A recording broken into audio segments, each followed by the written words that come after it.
The bite gets tough, fishing a young tube slow can't be beat. Look at that tank. This thing is so freaking thick.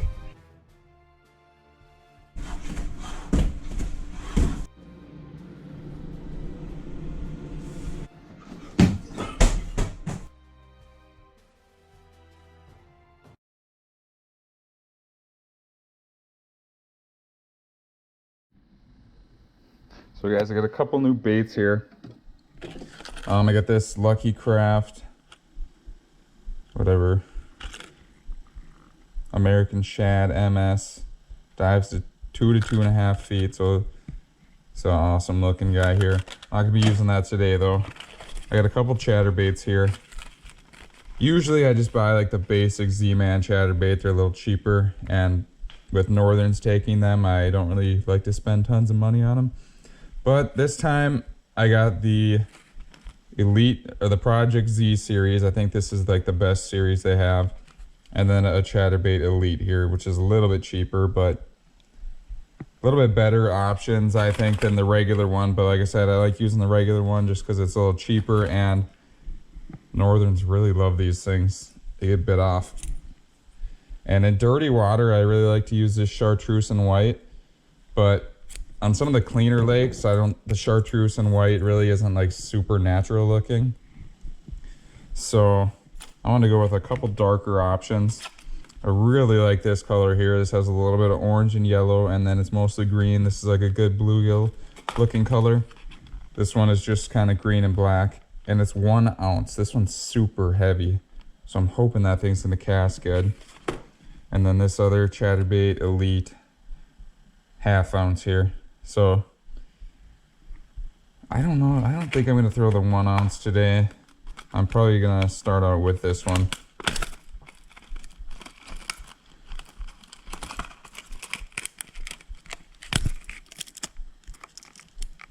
Get out of this stupid packaging here.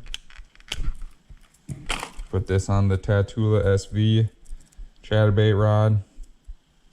Got a 40-pound test suffix on here, so I'm just gonna do a Palomar.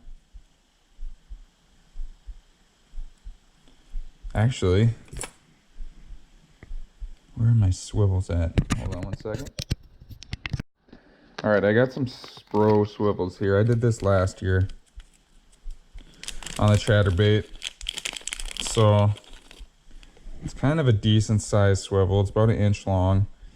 And I put this on my chatterbaits last year, just kind of hoping that this extra little inch would give it a little bit more resistance to the pike bite offs, and it worked fairly well.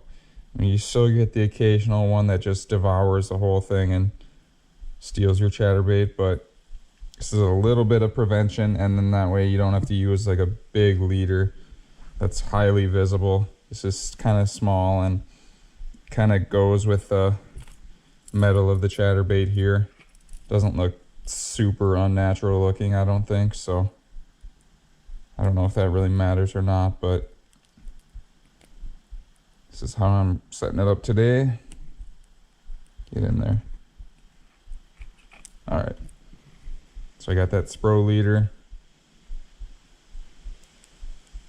Fasten that, and then I'm gonna find some trailer for it. I'm kind of liking these. It's like a silver and gray Yum Pulse. Give that a shot.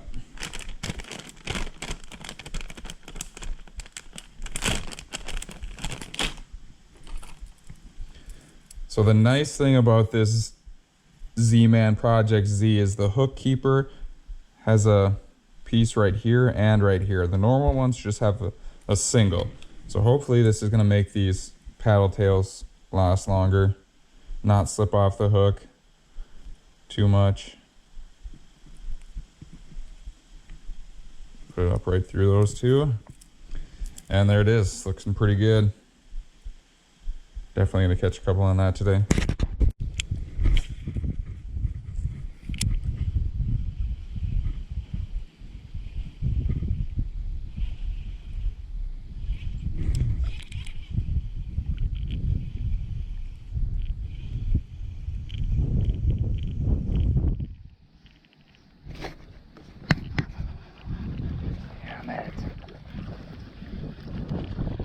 I've really been eating over the last week, these freaking small northerns.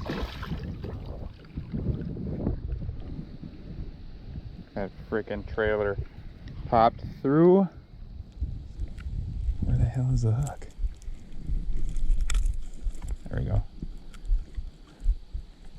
My young trailer popped through its mouth and out the bottom of its gill.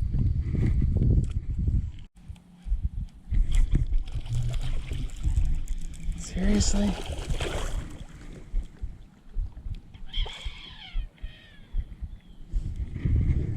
You're way too small to be trying to eat this thing. And you are absolutely fatter than shit. Wow. That's just great.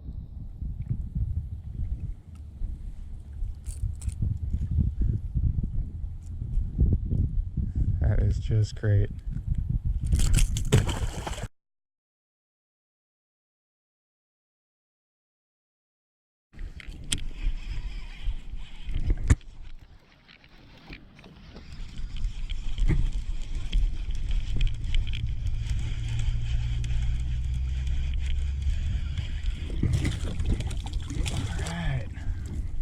First landed bass of the day. And it's a dink, but it's a start.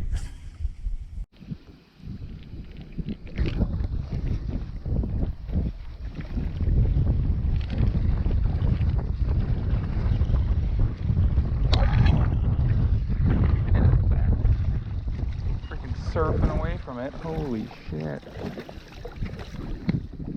Nice. A decent bass here.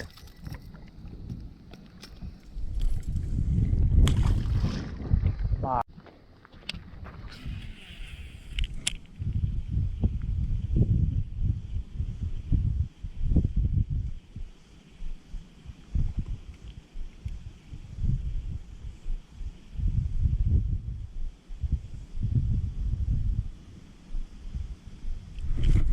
Oh, yes. That's a nice bass.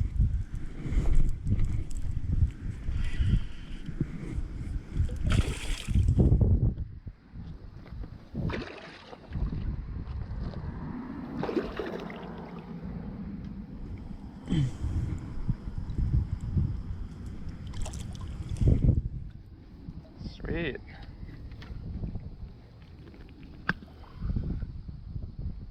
Got him right at the edge of that culvert there.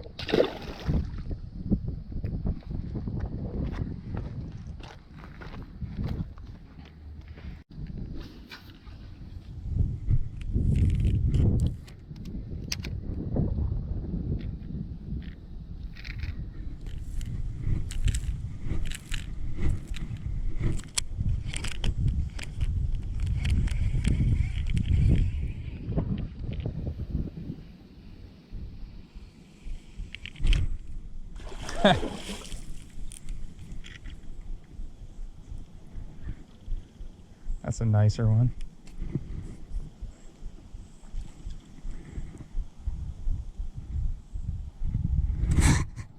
Get over here, yes.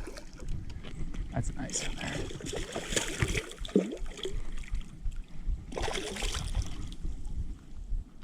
Nice.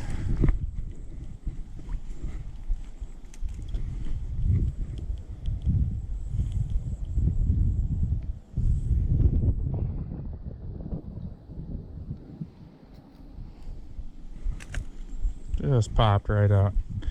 Nice looking bass there. Skipping it under the culvert. I need to tighten my settings a little bit here.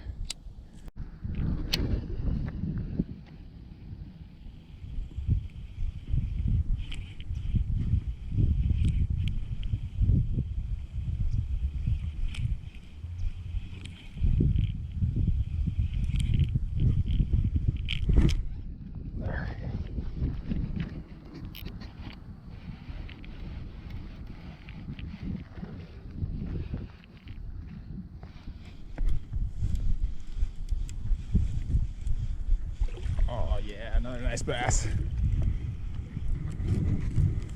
Come in here, buddy.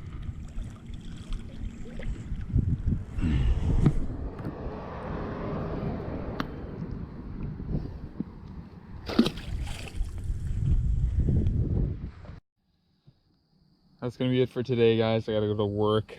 Couple things. It's a terrible idea to take the stand-up paddleboard out. It's way too windy. Tried fishing the calm side a little bit, but the calm side of the lake wasn't as good.